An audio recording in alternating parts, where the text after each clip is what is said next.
السلام علیکم سامعین، یکم جمادی الاخری ہے، 25 دسمبر ہے۔ خبر کا عنوان ہے آج کا راشی پھل۔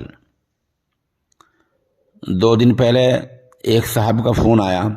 انہوں نے اپنا مسلم نام بتایا اور پوچھا کہ آج کے راشی پھل میں میرے لیے سفر کرنا منع بتایا گیا ہے، تو کیا میں سفر کروں؟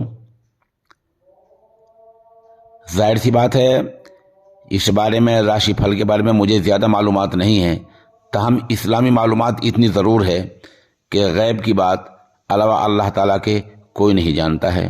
قال اللہ تبارک و تعالی بسم اللہ الرحمن الرحیم عالم الغیب فلا یظہر علی غیبہ احدا الآیہ۔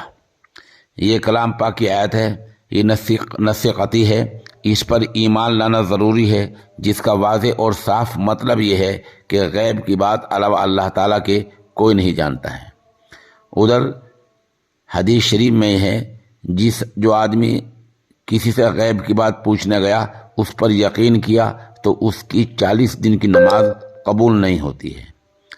اس طرح راشی پھل کی اور آئندہ کیا ہونے والا ہے، اس بات کی اسلام مذہب میں سرے سے کوئی اہمیت نہیں ہے۔ ان باتوں پر یقین کرنا اپنے عقیدے کو خراب کرنا ہے۔ جو لوگ یقین کرتے ہیں ان کا دائرہ اسلام سے باہر ہے۔